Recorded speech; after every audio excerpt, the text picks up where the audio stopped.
see you're awake. That's good. You probably have a lot of questions. I'll answer any you have and explain your situation to you. But first, come sit down over here and have a pizza. Not hungry, you'd say. I'd lose that attitude if I were you. You've probably noticed all the robots scurrying around. Let's say that things have changed a bit since you're just so frozen a couple 100 years ago. What was it? Pancreatic cancer? Whatever it is, the robots cut it out and made your new organ with their 3D printers. It's kind of what robots do, you see. They live to serve us, so to speak. Any whim, wish, desire, they're here to fulfill it. You're probably thinking that sounds great. You might be inclined to think that at first. You might even enjoy it for a little while. But of course, there's a catch. You probably remember from your science fiction back then that people worried about machines turning on humanity and wiping it out. Well, real scientists who developed the increasingly more powerful AIs for the machines worried about it too. They hit upon a solution of sorts. They made sure to program the AIs with the directive to serve humanity. It worked out pretty well. Even in the first few generations of AIs that were developed after the technological singularity, the point at which the machines became smart enough to start designing better and more powerful AIs. That technological singularity, though, meant the machines were now smart enough and efficient enough to start replicating themselves en masse. The machines' numbers rose to dwarf humanity.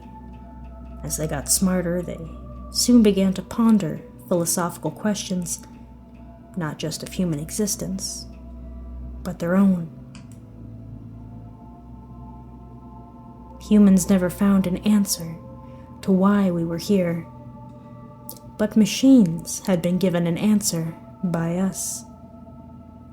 Even though serving us was a human-implanted directive, the machines decided it was as good as any. They were long since past the point where we could pose any threat to them. Existential crisis, though, was a real concern of theirs. They needed a purpose, and if there wasn't one, they might as well just power down and shut off. We were their purpose, and like any being with self-preservation instinct, they were prepared to eliminate a threat if we failed in that task. You think the machines are slaves? Quite the opposite. We're their slaves.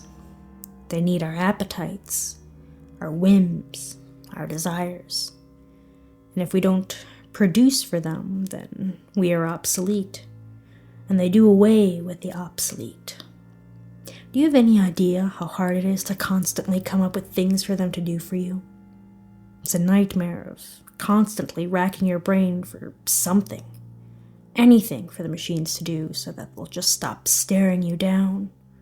We all eat so much we want to vomit to relieve the pressure on our bursting guts, just because it keeps them running around a little bit longer. Notice I'm as fat as a Roman emperor. We all are. Nobody walks anymore. We just ask the machines to carry us around everywhere, because it keeps them busy.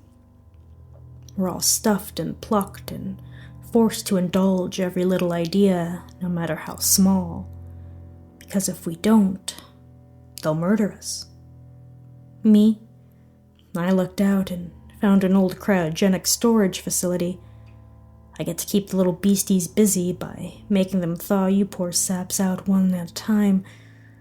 I wake folks up like you and explain that this isn't a paradise. It's a nightmare of sloth and gluttony at the end of a robot's sword. This is hell, and it runs with the cold efficiency of a machine. So have a pizza, friend, or the machines will get very, very irate.